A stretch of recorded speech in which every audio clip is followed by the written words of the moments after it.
සමිටෙක් YouTube channel එක තමයි අදත් ඔයගොල්ලෝ එකතු වෙලා ඉන්නේ. ඔන්න අද මම අරන් ඇවිල්ලා තියෙනවා iPhone 17 Pro Max එකක්. ඉතින් මේක මගේ personal use එකට තමයි මම ගත්තේ. ඉතින් ඔයගොල්ලන්ට ඔයගොල්ලෝ වීඩියෝස් බලලා එනම් මතක ඇති මම දැන්ට අවුරුදු 5කට විතර කලින් iPhone 12 mini එකක් තමයි ගත්තේ. ඉතින් ඒ 12 mini එකේ review වීඩියෝ එකකුත් මම අරන් ඇවිල්ලා තියෙනවා. ඉතින් අවුරුදු 5කට පස්සේ මම හිතුවා ෆෝන් එක අප්ග්‍රේඩ් කරන්න ඕනේ කියලා. ඉතින් ඒක නිසා තමයි මම මේ 17 Pro Max එක ගත්තේ. ඉතින් iPhone 12 mini එක ඇත්තටම හොඳ ෆෝන් එකක්. ඉතින් ඒක පොකට් එකේ දාගන්න උනත් හරිම කම්ෆර්ටබල් විදිහට අපිට ෆීල් වෙන්නේ හරිම හොඳ ෆෝන් එකක්. ඉතින් ෆීචර්ස් අතින් ගත්තත් හොඳ ඒ දවස්වල තිබ්බ හොඳම ෆීචර්ස් තිබ්බා. ඉතින් ඒකේ තිබ්බ ප්‍රශ්නේ තමයි ඇත්තටම බැටරි ලයිෆ් එක. ඉතින් මොකද ෆෝන් එක පොඩි වෙන්න බැටරි ලයිෆ් එක අඩු වෙනවා. ඉතින් ඒක නිසා තමයි මම හිතුවේ මේ පාර ගන්නකොට ටිකක් සයිස් එකෙන් වැඩි මොඩල් එකකට යනවා කියලා. ඒක නිසා තමයි 17 Pro Max එක ගන්න තීරණය කරේ. අන්බොක්ස් කරන්න කලින් අපි පොඩ්ඩක් මේකේ බොක්ස් එක බලමු. ඉතින් ෆ්‍රන්ට් එකේදී මේ වගේ ඩිසයින් එක iPhone ඩිසයින් එක ඔයගොල්ලන්ට බලා ගන්න පුළුවන්. ඒත් එකම තමයි බෑක් එකේ සාමාන්‍ය පරිදි ඔයගොල්ලන්ට ෆෝන් එකේ ස්පෙસિෆිකේෂන්ස් ඒ දේවල් මොනවද බොක්ස් එකේ ඉන්ක්ලූඩ් වෙන්නේ ඒ දේවල් ටික බලා ගන්න පුළුවන්. ඉතින් ඒත් එක්කම මම මෙතනදී පර්චේස් කරේ 17 Pro Max එකේ 256GB version එක. මේකේ region එක ගැන කතා කරොත් මේක ඕස්ට්‍රේලියා region එක. මේ ඔස්ට්‍රේලිය රීජන එක එක්සේ කියලා කියන්නේ ඒකට 1 ෆිසිකල් සිම් 1 eSIM කියන ෆැසිලිටි එක තමයි හම්බ වෙන්නේ. ඉතින් මාකට් එකේ සමහර මොඩල්ස් තියෙනවා ඩුවල් eSIM මොඩල්ස්. එතකොට ඒ දේවල් වෙන්නේ ගොඩක් දුරට මේ මොනවද ජැපනීස් වර්ෂන් එක ගත්තාම ඩුවල් eSIM තමයි හම්බ වෙන්නේ. ඒ ෆෝන් එක ඇත්තටම බැටරි ලයිෆ් එක හොඳයි. හැබැයි අර හදිස්සියකට අපිට මොකක් හරි ප්‍රශ්නයක් වුණොත් සිම් එකක් දාගන්න පුළුවන් ඔප්ෂන් එක තියෙන නිසා තමයි මම මේ 1 ෆිසිකල් සිම් 1 eSIM කියන ඔස්ට්‍රේලියා XA කියන version එක පර්චේස් කරේ. ඉතින් හරි බොක්ස් එකේ ඉතින් සාමාන්‍ය විදිහටම ඉතින් තියෙන විස්තර ටික තමයි තියෙන්නේ. හරි එහෙමනම් දැන් අපි අන්පැක් කරලා බලමු. හරි මේ විදිහට මම දැන් සීල් එක ගලව ගන්නවා.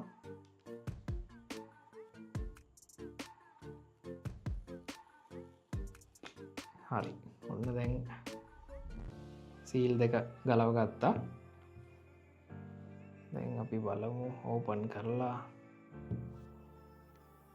ඉතින් iPhone එකක් අන්බොක්ස් කරන එක ඇත්තටම ගොඩක් දෙනෙක් කැමති ඒක මේ ෆීලිං එකට. හරි ඔන්න ඉතින් තියෙනවා මගේ 17 Pro Max එක. ඉතින් සිල්වර් කලර් එක මං හිතුවට වෙදී ඇත්තටම ලස්සනයි. මොකද මේ ඔරේන්ජ් කලර් එකට වඩා මේ සිල්වර් එක තමයි මට පොඩ්ඩක් ඇත්තටම හිත ගියේ. ඉතින් ඒකත් මම හිතුවේ නෑ මේ ෆොටෝ එකට වඩා ටිකක් ලස්සන ගතියක් තියෙනවා. හරි මෙන්න තියෙනවා 17 Pro Max එක. හරි ෆෝන් එක මම පොඩ්ඩක් පැත්තකින් තියාගන්නවා. අපි බලමු මේ පාර මොනවද බොක්ස් එකේ ඉන්ක්ලූඩ් වෙන්නේ කියලා. ඉතින් ඉස්සරනම් iPhones වලට Apple stickers හම්බුණා, සමහර කාලවල chargers හම්බුණා, headset හම්බුණා.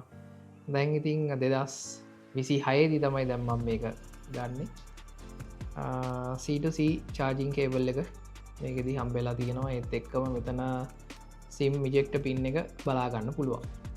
ඉතින් මීට අමතරව නම් මොකුත් නෑ ඇත්තටම. බොක්ස් එක මේ වගේ තියෙන්නේ. වෙන පේපර්වර්ක්ස් උත් මොකුත් හොයාගන්න නෑ ඇත්තටම. දැන් ඔයිට කලින් ඉස්සර පරණ මොඩල්ස් වල ඒවා තිබ්බා. මේකේ පේපර්වර්ක්ස් උත් මොකුත් නෑ. මං හිතන්නේ ගොඩක්ම කොස්ට් කටින් වලට ගිහිල්ලා තියෙනවා Apple. ඒක නිසා තමයි මේක අයින් කරලා තියෙන්නේ. 16 Pro Max එක ඇත්තටම ඩිසයින් එක ටයිටේනියම් ෆිනිෂ් එකක් තියෙන්නේ. හැබැයි මේකේ තියෙන්නේ ඇලුමිනියම් ෆිනිෂ් එකක්. ඉතින් මේක මේ ඇලුමිනියම් යුනිබොඩි එකක් තමයි මේක තියෙන්නේ. මොකද අලුත්ම ඩිසයින් එකක්. එතකොට ග්ලාස් ඩිසයින් එක මේගොල්ලෝ අයින් කරලා නෑ. පොඩි කෑල්ලකට දාලා තියෙනවා. මොකද ඇත්තටම වයර්ලස් චාර්ජින් වලදී මේ ග්ලාස් බෑක් එක කියන එක ඕනේ වෙන නිසා. ඉතින් එහෙම ඉතින් හදලා තියෙන ඩිසයින් එක හොඳයි. හරි දැන් මම මේකත් මෙහෙම පීල් ඔෆ් කරලා බලනවා. හරි ඔන්න ෆෝන් එක මුලින්ම ස්විචෝන් කර ඒ ඇත්තරම මේ ගොඩම්ම රවන්ඩ එජස් තිය නිසා වෙන්න ඕනේ 16 Pro Max එකට වඩා මේක කම්ෆර්ටබල් ෆීලිං එකක් අපිට දැනෙනවා iPhone එකක් ගැන කතා කරන්නකොට අපි ප්‍රධාන වශයෙන් බලන දෙයක් තමයි කැමරා සෙටප් එක. ඉතින් මේකේ ට්‍රිපල් කැමරා සෙටප් එකක් තියෙනවා කවුරුත් දන්නවා.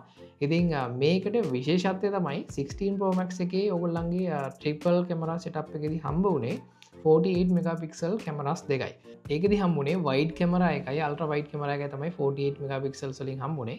හැබැයි ටෙලිෆොටෝ ලෙන්ස් එක මෙතනදී 12 මෙගාපික්සල්ස් තමයි තිබ්බේ. හැබැයි මේ පාර මේගොල්ලෝ කැමරාස් තුනම අප්ග්‍රේඩ් කරලා තියෙනවා 48 මෙගාපික්සල්ස් වලට. ඉතින් ඇත්තටම ඒක හොඳ ඔප්ෂන් එකක් කියලා කියන්න පුළුවන්. අපි මොන හරි ටිකක් zoom කරලා ගන්න දේවල් වලදී පවා අපිට හොඳ රෙසලූෂන් එකක් මේකෙදි බලා ගන්න පුළුවන්. ඉතින් මේ අවුරුද්දේදී මේකේ ෆ්‍රන්ට් කැමරා එකත් අප්ග්‍රේඩ් වෙලා තිනවා 18 මෙගාපික්සල්ස් වලට. ඒ වගේම තමයි සෙන්ටර් ස්ටේජ් ෆැසිලිටි එක ඒ දේවල් මේකෙදි ලබා දීලා තියෙනවා.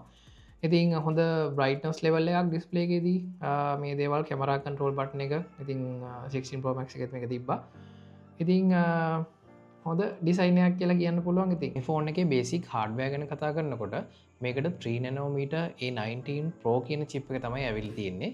ඒත් එකම තමයි මේකට 12GB RAM එකක් ඇවිල්ලා තියෙනවා. මීට කලින් රිලීස් වුණ 16 Pro Max එකේදී අපිට හම්බුනේ ඇත්තටම 8GB RAM එකක්. storage options ඔක්කොගෙම හම්බුනේ 8GB RAM එකක්. හැබැයි මේ අවුරුද්දේ 17 Pro Max එකේ RAM එක වැඩි කරලා තියෙනවා. මේ හැම storage option එකකටම හම්බ වෙන්නේ 12GB RAM එකක්.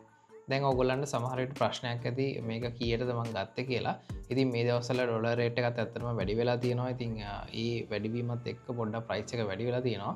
සාමාන්‍යයෙන් ඔයගොල්ලන්ට 4,55,000ක් වගේ මුදලකට මේ ඔස්ට්‍රේලියන් රීජන් එක XA කියන version එකේ 256GB 17 Pro Max එකක් purchase කරන්න පුළුවන්. අද මම අරගෙන ආවේ 17 Pro Max එකේ quick unboxing review එකක්. ඉතින් මේකේ in detail review එකක් අපි පස්සේ අරන් එන්න බලාපොරොත්තු වෙනවා. මොකද ඇත්තටම දැන්නේදී මම මේක අන්බොක්ස් කරේ. ඉතින් මේක ටික දවසක් යූස් කරලා යූසර් එක්ස්පීරියන්ස් එක ඕගොල්ලොත් එක්ක බෙදා ගන්න මම බලාපොරොත්තු වෙනවා. ඉතින් මේ වගේ වීඩියෝස් ඕගොල්ලන්ට බලන්න පුළුවන් අපේ channel එක subscribe කරන්න කියලා ආරාධනා කරනවා. එහෙමනම් හැමෝටම සුබ දවසක්.